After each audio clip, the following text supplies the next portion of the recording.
All right, diving into real estate investing, we've got a ton of guides and expert advice lined up. So whether you're starting small or dreaming big, we'll help you explore real estate as an investment. Yeah, and we'll uncover those strategies too. Even some for getting started with little to no money down. Really? No money down. I'm intrigued. But first, let's talk about the buy and hold strategy. I see it everywhere, but what's the big deal? Well, buy and hold can be great for building long-term wealth.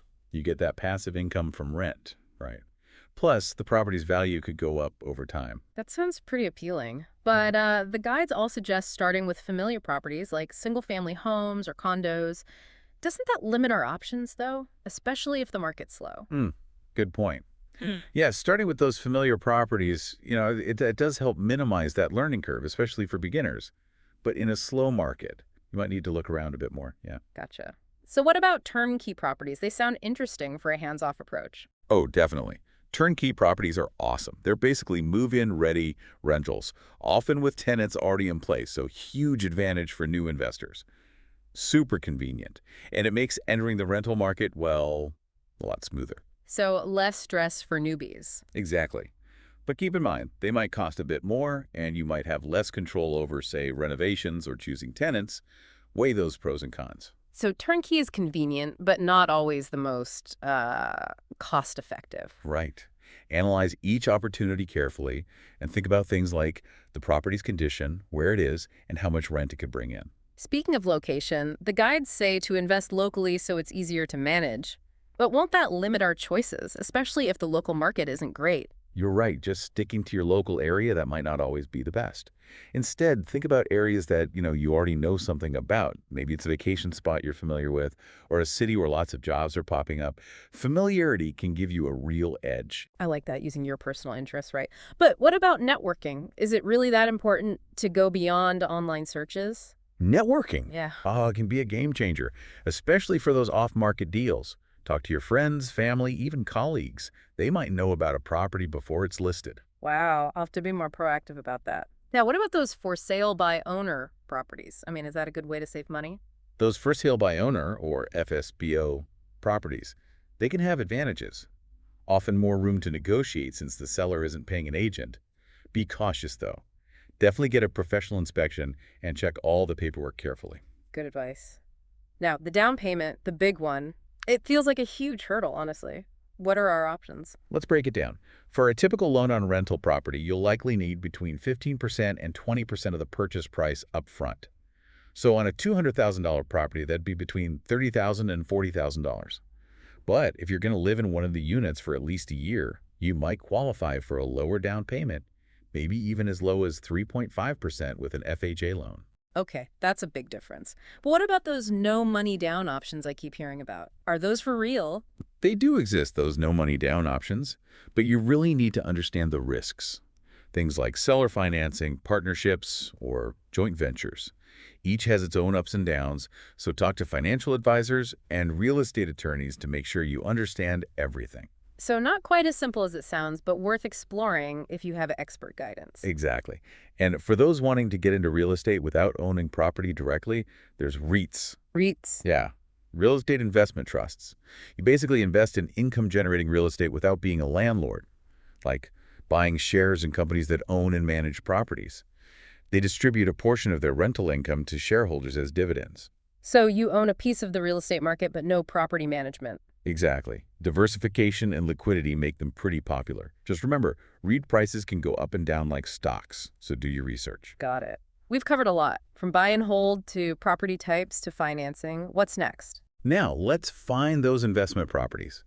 We'll talk online resources, the role of real estate agents, and key things to look for when evaluating properties. I'm ready. Let's do it. All right, so we've talked about the basics of real estate investing, buy and hold, different property types, and financing options. Now, how do we actually find those awesome investment properties? I know the guides mention lots of online resources, but where do we even begin? There is so much information online these days, it's true. Popular websites like Realtor.com, Zillow, even Apartments.com are great places to start. Huge databases of listings, you can filter by your criteria, and they even offer some insight into things like neighborhood trends. Yeah, there's so much data available now, it's amazing. Oh, yeah. And don't forget about Craigslist. Sometimes you find those hidden gems there, but, as always, be careful and watch out for scams. Got it. Due diligence is key. But with all these choices, it can feel a little overwhelming, honestly. The guides also talk about working with a real estate agent, especially in a competitive market. What are the benefits of that? A good agent can be invaluable, especially if you're just starting out. They've got access to that multiple listing service, so properties that haven't even hit the public market yet. Plus, they're pros at negotiating, really help you get the best price and terms. So they can save us time, money, and stress. That sounds pretty worthwhile. But what about their fees? Agents typically charge a commission, right? That's true, they do, but in most cases, the seller actually covers that commission. It's built into the sale price. But it's always good to double check how that works in your area. Makes sense. Better safe than sorry, right? So now we've got some potential properties. How do we evaluate them? What are the key things to look at? Now it's time to put those analytical skills to work. Location, as we've said, is super important. Look for strong rental demand, low vacancies, and potential for appreciation. Job growth, a growing population, new infrastructure, all good signs. And of course, the property's condition. Check that roof, the HVAC system, plumbing, electrical. Big repairs can really eat into your profits. So many factors to consider. It's like being a detective, uncovering all the clues.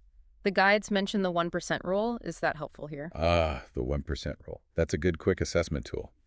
It suggests that the monthly rent you charge should be at least 1% of what you paid for the property. So for example, if you buy a place for $200,000, you should aim for at least $2,000 in rent each month. A simple starting point.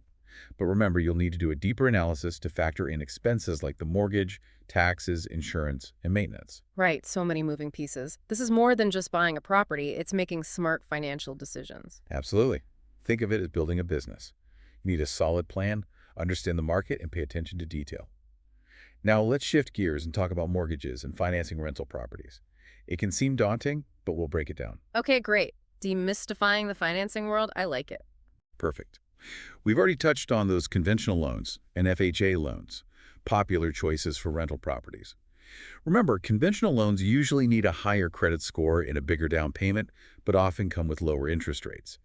FHA loans, they have those more relaxed requirements, so more people can qualify, but they have some restrictions and fees to understand.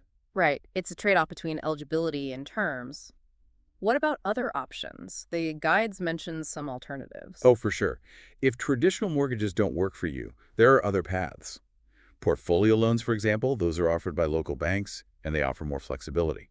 Private money loans, maybe from family or friends, those can be quicker and have more personalized terms. So these alternative options cater to specific needs and situations. Exactly. And there's always tapping into the equity you've built in your own home. Home equity loans and HELOCs, they let you borrow against your home's value, giving you funds for that down payment on a rental property. Be careful, though. You are putting your home at risk if you can't repay the loan. Right, always weighing those risks and benefits.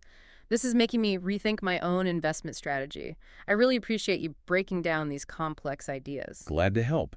Understanding this financing landscape is key to becoming a successful investor. Now, before we jump into the legal aspects and all the operating costs, how about we explore some valuable resources for your journey? Yeah, let's dive into that. I'm ready to learn more and find those great tools and resources. Wow, we've covered so much in this deep dive, from finding properties and financing to evaluating their potential. But before we wrap things up, I want to bring it back to you, the listener. Yeah, good point. It's all about applying what we've learned to your own situation, your goals. Exactly. Remember that question we asked earlier? Think about your ideal investment property. What kind of property would it be and where? Let's revisit some of those specific property types and locations we discussed. Would a turnkey condo in that booming job market we talked about work for you, if you're looking for passive income? Or maybe you're envisioning something different, like a multifamily property in that vacation spot you love. So many possibilities. It's exciting, especially now that we know about different financing options, like using home equity or even partnering with someone. It's not just about the property itself, it's about building a strategy that works for you. Absolutely. We've given you the tools, the building blocks. Now it's about taking that knowledge and making it fit your risk tolerance, how much you can invest, and what you see for the future. And don't forget about all those resources we've mentioned, like those insightful books, the book on rental property investing and building wealth one house at a time. They really dig deeper into those specific strategies. And online communities, too. Bigger Pockets, for example, has a ton of information. Forums, podcasts, real-life examples, connecting with other investors is so valuable. It's like having a mentor right there in your pocket. So as we wrap up this deep dive, what key takeaways should our listener remember as they get started on this exciting journey?